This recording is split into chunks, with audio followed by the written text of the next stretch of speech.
Aujourd'hui, nous allons voir un événement que l'on peut retrouver dans le livre de Nombres au chapitre 21. Cet événement concerne Moïse et le serpent d'airain. Alors, nous allons tout d'abord lire ce passage et après mettre en évidence les problèmes qu'il y a concernant cette histoire que l'on nous raconte. Donc, nous sommes dans Nombres au chapitre 21 et l'on nous dit: ils partirent de la montagne de Hor par le chemin de la mer Rouge pour contourner le pays d'Édom.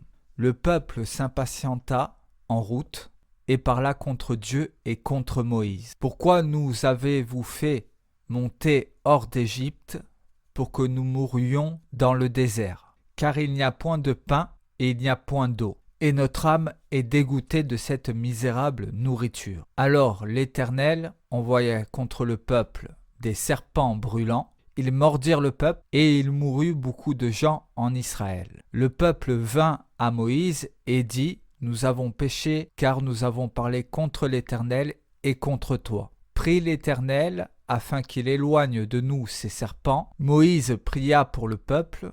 L'Éternel dit à Moïse: fais-toi un serpent brûlant et place-le sur une perche. Quiconque aura été mordu et le regardera conservera la vie. Moïse fit un serpent d'airain et le plaça sur une perche, et quiconque avait été mordu par un serpent et regardait le serpent d'airain conservait la vie. Donc voici toute cette histoire concernant Moïse et le serpent d'airain. Donc on va voir les problèmes évidents liés à cette histoire et on va voir toute la symbolique qui se trouve derrière, puisque vous allez comprendre où cela nous mène en réalité, et vous allez comprendre toute l'usurpation de cet événement. Alors, tout d'abord, il y a une chose évidente qui saute aux yeux, normalement, qui révèle ce problème central. Quel est ce problème central? C'est que ici,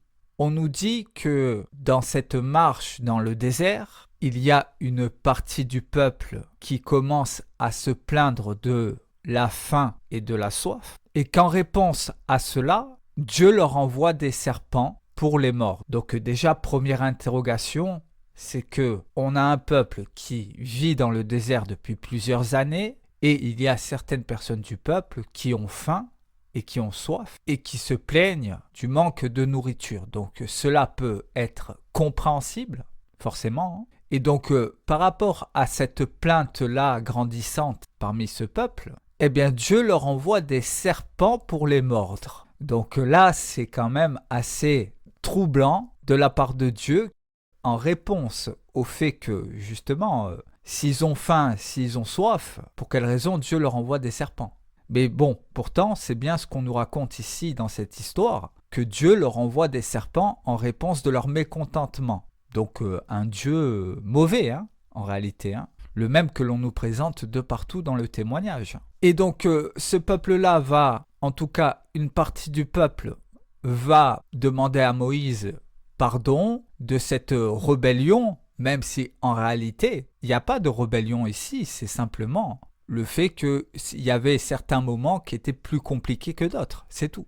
Et pour annuler ce que Dieu même a créé là-dedans, dans cette histoire, puisque c'est Dieu qui crée le malheur ici, encore une fois. Donc, il va demander à Moïse de se faire un serpent d'airain et de l'associer à son bâton qu'il avait depuis la sortie d'Égypte, et d'élever ce bâton avec ce serpent devant tout le peuple, et que ceux qui regarderaient ce serpent conserveraient la vie et ne mourraient pas. Donc vous voyez ici toute la symbolique liée au serpent, bien entendu, et c'est là que on a de nouveau ce problème central, c'est-à-dire que si vous demandez à Dieu du pain, est-ce qu'il vous donnera un serpent? Justement, là, il leur donne pas du pain, il leur donne un serpent, donc quel rapport? Et pourquoi ferait-il ça? Et surtout, pourquoi le symbole du serpent, puisque le symbole du serpent est associé à Satan. Donc on le retrouve encore une fois ici. Et d'autant plus qu'on va le retrouver, puisque cette demande soi-disant de Dieu de se créer une représentation d'airain du serpent pour que le peuple regarde le serpent et donc adore le serpent, et grâce à cela, il conserve la vie. Donc, est-ce que vous comprenez toute la symbolique derrière qu'il y a? C'est-à-dire que, en réalité, dans la finalité de cette histoire, c'est le serpent qui donne la vie, et c'est le serpent qui sauve de la mort, vous voyez? Alors que dans toutes les Écritures, et ça vous le savez, que le serpent est un symbole du mal absolu et de Satan. D'ailleurs, c'est ce qu'on peut retrouver, ce qui est clairement dit dans Apocalypse au chapitre 12. Et il fut précipité le grand dragon, le serpent ancien, appelé le diable et Satan, celui qui séduit toute la terre. Et il fut précipité sur la terre et ses anges furent précipités avec lui. Donc vous voyez que depuis le commencement, et c'est une chose qu'on retrouve très souvent, que le serpent est un symbole de Satan, que ce soit le serpent ou le dragon, puisque c'est associé, bien entendu. Et ici, on voudrait nous dire donc que parce que le peuple a demandé de la nourriture et de l'eau, que Dieu va leur envoyer des serpents pour les mordre.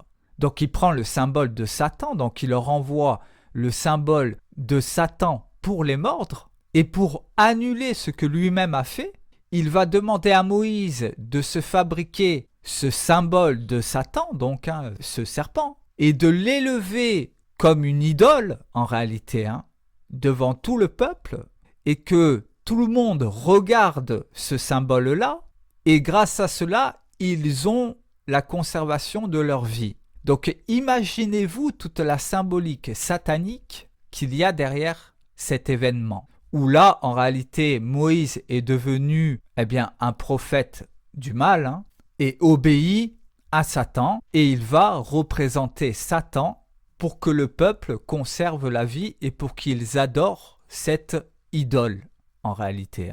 Donc c'est assez hallucinant. C'est assez hallucinant de voir ce genre de passage, et surtout ceux qui vont en faire, parce qu'en réalité, rien qu'avec ce passage-là, ça se suffit à lui-même de comprendre que forcément, là, il y a un énorme problème.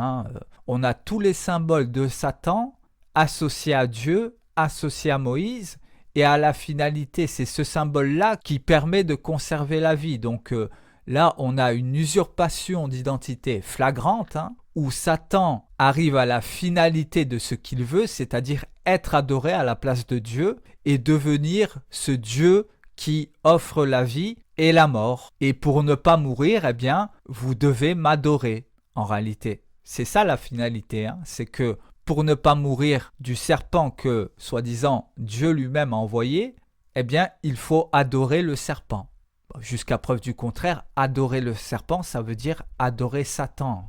Donc le problème est évident, totalement évident ici. Surtout, récit invraisemblable, puisque en réalité Moïse ici est sur la demande de Dieu, donc Dieu lui-même aussi, enfreint sa propre loi. Loi qu'il a reçue normalement quelques années avant dans le désert.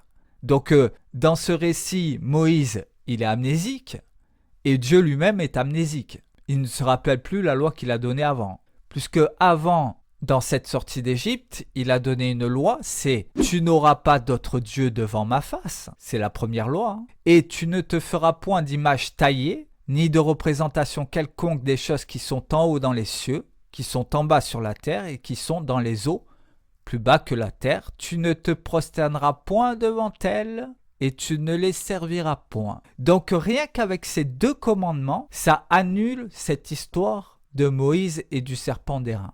Tout simplement parce que vous ne pouvez pas croire que Dieu a donné ces lois que l'on vient de citer et en même temps croire que Dieu demande de faire tout l'inverse de sa propre loi et ainsi il annule sa propre loi. Donc, et qu'est-ce qu'on retrouve ? On retrouve que dans Nombre, à cause en plus d'une demande très simple, c'est-à-dire, est-ce que Dieu peut nous donner du pain et de l'eau ? Finalement, non, il va nous donner des serpents et ces serpents vont nous mordre. Donc là, on peut se poser la question de quel Dieu il s'agit. Et comme par hasard, il prend le symbole du serpent, donc c'est évident. C'est totalement évident de qui il s'agit dans cette écriture en réalité. Et donc pour que cette partie du peuple conserve la vie, Dieu va demander à Moïse d'enfreindre son second commandement, c'est-à-dire tu ne te feras pas d'image taillée de quoi que ce soit qui est sur la terre ou dans le ciel. Donc là, il enfreint puisqu'il refait une image d'un serpent et il enfreint le premier commandement, tu n'auras pas d'autre Dieu devant ma face. Et lui, qu'est-ce qu'il fait? Il crée ce Dieu-là, ce serpent, et il le met devant la face du peuple pour que le peuple ait un autre Dieu que le Dieu véritable devant sa face. Donc vous voyez où on en arrive. Vous voyez où on en arrive. Donc c'est totalement invraisemblable puisqu'il enfreint tout ce que Dieu a établi. Et c'est Dieu lui-même qui enfreint cela ici. Il enfreint sa propre loi, donc extraordinaire ça. Totalement extraordinaire. Il va se plaindre en permanence que Israël fabrique des idoles de ses propres mains et adore ces idoles, mais lui, il demande de faire la même chose et d'adorer une idole et encore plus symboliquement le serpent, donc Satan. Donc vous voyez ici les problèmes évidents, puisque en réalité Jésus en parle, car quiconque demande reçoit, celui qui cherche trouve, et l'on ouvre à celui qui frappe. Lequel de vous donnera une pierre à son fils s'il lui demande du pain, ou s'il demande un poisson, lui donnera-t-il un serpent? Si donc méchant comme vous l'êtes, vous savez donner de bonnes choses à vos enfants, à combien plus forte raison votre Père qui est dans les cieux donnera-t-il de bonnes choses à ceux qui lui demandent? Donc ici, comment ne pas être plus clair de ce que le Christ vient de nous dire, c'est-à-dire que il vient d'annuler totalement ici, dans cette parole, cet événement et cette histoire de Moïse et du serpent d'airain, en expliquant que simplement ce qu'on vous a dit à ce sujet, c'est totalement faux. C'est ce qu'il vient de dire. C'est-à-dire, déjà, quiconque demande reçoit. Donc quand on demande quelque chose à Dieu, alors bien sûr, une demande sensée, mais on reçoit. Ça, c'est la première chose à comprendre. Et justement, il va faire cette référence. Il va prendre cette référence du serpent d'airain, parce que c'était une histoire qui était connue et qui a perduré dans le temps. Et il va dire, lequel de vous donnerait une pierre à son fils s'il lui demande du pain, ou s'il demande un poisson, lui donnera-t-il un serpent? Donc il fait bien ici cette référence. C'est-à-dire que c'est exactement ce qu'on nous dit en plus dans Nombre. Dans Nombre, on nous explique qu'il y a une partie du peuple qui a faim et qui a soif. Et qu'en réponse à cela, Dieu leur donne des serpents. Eh bien, c'est ce que Jésus ici dénonce, puisqu'il dit même que vous ne ferez pas ça, vous ne ferez pas ces choses-là, et que vous êtes mauvais. Donc si vous qui êtes mauvais ne faites pas ces choses, comment vous pouvez croire que le Père ferait ces choses? C'est ce qu'il est en train d'expliquer. Mais pourtant, c'est bien ce qui est marqué dans Nombre, que le Père fait ces choses en réalité. Donc vous voyez ici cette contradiction manifeste où Jésus dénonce et annule cette histoire de Moïse et du serpent d'airain. Rien qu'avec cette seule parole, puisque justement, il fait référence justement à ça. Donc, c'est évident, c'est évident. Il n'y aurait même pas besoin d'aller plus loin en réalité. C'est annoncé comme étant un mensonge de la part du Christ, ici. Ça, c'est clair. Mais on va aller plus loin parce que vous allez voir que derrière tout ça, il y a vraiment une symbolique. Donc, on a vu que c'était une symbolique pour l'adoration de Satan. Ça, c'est simple à comprendre. C'est une usurpation d'identité, comme on a vu à de nombreuses reprises dans l'ensemble des Écritures concernant Dieu. Donc, on est devant une nouvelle usurpation d'identité ici où Satan veut se faire passer pour Dieu et être adoré à la place de Dieu. Ici, vous avez encore un exemple flagrant. Et Jésus dénonce justement cela en expliquant que non, si vous demandez du pain et de l'eau à Dieu, il vous donnera du pain et de l'eau, il ne vous donnera pas des serpents. Donc, comme on l'a vu, Jésus va dénoncer le mensonge concernant Moïse et le serpent d'airain en expliquant que Dieu, si on lui demande du pain et de la nourriture, il ne va pas donner des serpents. Mais pourtant, il va se contredire dans les Écritures, bien sûr, donc chose régulière que l'on peut retrouver. Et cette contradiction, vous la retrouvez dans Jean au chapitre 3, où on nous dit « Et comme Moïse éleva le serpent dans le désert, il faut de même que le Fils de l'homme soit élevé, afin que quiconque croit en lui ait la vie éternelle. » Et où cela nous mène en réalité? Où cela nous mène? Parce que ici, c'est quand même assez impressionnant, où on a d'un côté un Jésus qui dénonce cette histoire comme étant fausse et que Dieu n'agit pas de cette manière, et de l'autre, il va la confirmer en disant, comme Moïse éleva le serpent dans le désert, il faut de même que le Fils de l'homme soit élevé, afin que quiconque croit en lui ait la vie éternelle. Donc ici, Jésus confirmerait le Dieu sacrificiel, et ici, Jésus confirmerait donc que il faut qu'il soit élevé sur la croix, pour que par cette croix-là, les hommes aient la vie éternelle. Donc, pourtant, ce qu'il avait dit, c'était que Dieu préfère la bonté et non les sacrifices, et qu'il ne condamnait pas les innocents. Pourtant, ici, il confirme que Dieu va l'élever jusqu'à la mort, donc tuer un innocent, pour que les hommes aient la vie éternelle. Et ici, on a la même image, si vous voulez, que le serpent d'airain. Donc, on a expliqué que c'était une symbolique de Satan, et que en adorant le serpent, forcément, vous n'adorez pas Dieu. Et on a un Jésus dans les Écritures avec de multiples personnalités, en contradiction permanente, où d'un côté il va vous dire, mais Dieu, si vous lui demandez du pain, il ne va pas vous demander un serpent, donc cette histoire du serpent, eh bien, c'est pas Dieu. Et d'un autre côté, il la confirmerait, en disant, eh bien, oui, il faut que moi aussi, je sois élevé et que je devienne donc un symbole pour que ceux qui me regarderont donc, accrochés à ce symbole, conservent la vie, comme ceux qui ont regardé le serpent d'airain, eh bien, ont conservé la vie. Vous voyez? Et c'est exactement ce que, historiquement, les hommes ont fait avec le christianisme. Qu'est-ce qu'ils ont fait? Eh bien, ils ont fait une image de ce Christ élevé sur la croix, et ils ont demandé au monde entier à adorer cette image du Christ mort pour que les hommes croient en cela et aient la vie. Donc on est vraiment dans un copier-coller de Moïse et du serpent d'airain, et on est avec la même symbolique derrière, c'est-à-dire que d'un côté le peuple va adorer le serpent par crainte de mourir. Donc en réalité, il ne l'adore pas parce qu'il aime, il l'adore parce que ou sinon ils vont mourir. Donc il y a vraiment cette clause-là. Et avec le Christ, c'est pareil, c'est-à-dire que c'est historique. Eh bien, la chrétienté a imposé cette image du Christ sur la croix élevée, et que par crainte de mourir, si on ne l'adore pas, eh bien, on finit par l'adorer. Et donc, on conserve la vie. Vous voyez? Mais on ne conserve pas la vie par amour. On conserve la vie par peur qu'on soit tué.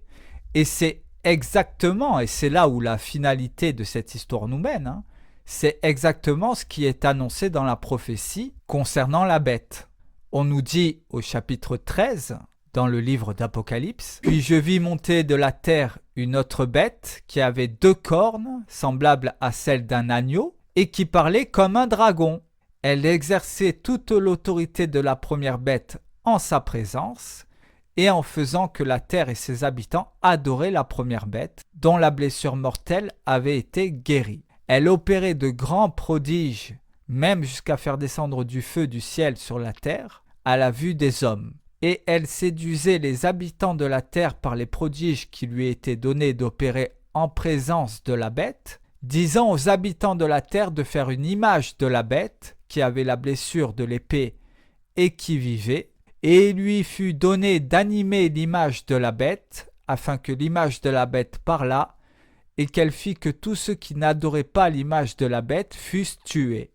Donc voici la finalité en réalité du serpent d'airain. On a la même symbolique reliée à la mort du Christ, où en réalité cette image de la croix qu'on a vue de partout s'imposer dans le monde entier, en tout cas dans une très grande partie du monde, par la violence et par la peur justement que si on n'adorait pas cette image-là, eh bien, on mourrait. Vous voyez, on a la même symbolique. Et donc, on va adorer cette image par peur de la mort. Et combien de peuples, justement, cette image-là a converti par la violence? Il n'y a qu'à voir avec Charlemagne, qui a converti tous les Saxons en leur proposant cette chose suivante, c'est-à-dire soit vous vous convertissez, ou soit on vous coupe la tête. Ben voilà, vous avez en réalité la finalité de tout ça, c'est-à-dire que on veut relier la mort du Christ et donc en l'associant avec la volonté du Père, on veut relier la mort du Christ et on va même jusqu'à écrire ces choses-là pour en être conforté. C'est ce qu'on retrouvait dans Jean chapitre 3. Vous comprenez que Jésus n'a jamais pu dire cette parole, surtout qu'il contredit cela dans Matthieu. Il dit dans Matthieu, mais le serpent d'airain, c'est pas Dieu, c'est pas une symbolique de Dieu, et Dieu ne vous donnera jamais des serpents si vous lui demandez du pain. C'est quand même évident. Et puis après, il va confirmer ce serpent-là lié à Moïse dans le désert, et que lui serait une même image que cela, c'est-à-dire, eh bien en réalité, c'est quoi cette image? C'est ce qu'on vient d'expliquer, c'est que si vous ne croyez pas en moi et en mon image, vous allez être mis à mort. Donc le Christ qui est censé apporter la vie, en réalité devient un messager de la mort et vient en premier apporter la mort à tout le monde, et que la condition pour ne pas mourir, c'est qu'on adore son image. C'est vraiment tout ce que le christianisme a fait. C'est historique, donc c'est vérifiable.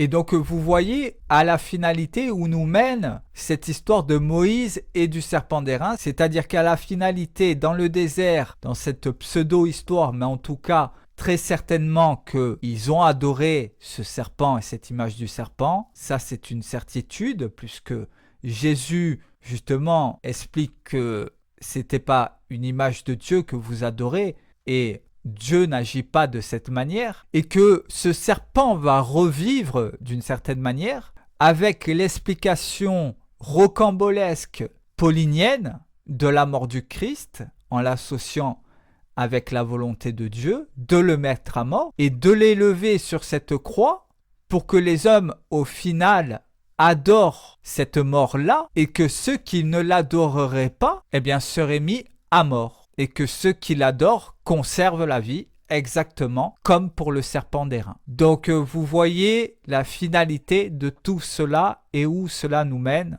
C'est vraiment une horreur absolue, où Satan veut toujours s'implanter et devenir le représentant symbolique et au final être celui qu'on adore à la place de Dieu. Au final, dans cette histoire du désert et de Moïse, eh bien celui qu'on adore, c'est Satan, c'est le serpent. Et au final, dans cette histoire du christianisme, où ils ont élevé et adoré la mort du Christ, qui est en réalité une œuvre de Satan. Donc en adorant la mort du Christ, vous adorez la vision du mal, c'est-à-dire la mort d'un innocent, et qu'à la finalité, ce n'est pas le Christ qui est adoré, mais c'est simplement toujours le même, ce serpent, qui est adoré et qui est craint. Pourquoi? Parce que si on ne l'adore pas, on meurt, mais si on le regarde et si on se met à le servir et à l'adorer, on conserve la vie. Vous voyez, cette relation évidente en réalité. Donc voilà, c'était pour vous expliquer ces choses et pour vous montrer toute la symbolique occulte et satanique qui se trouve derrière cette histoire du serpent d'airain et qui va nous mener jusqu'au symbole occulte et satanique en réalité, puisque c'est une œuvre de Satan, la mort du Christ, pour au final adorer cette œuvre-là et que cette œuvre-là devienne un symbole de terreur pour toutes les nations et que ceux qui n'adorent pas ce symbole et cette image de cette bête soient mis à mort. C'est ce que l'histoire nous a démontré.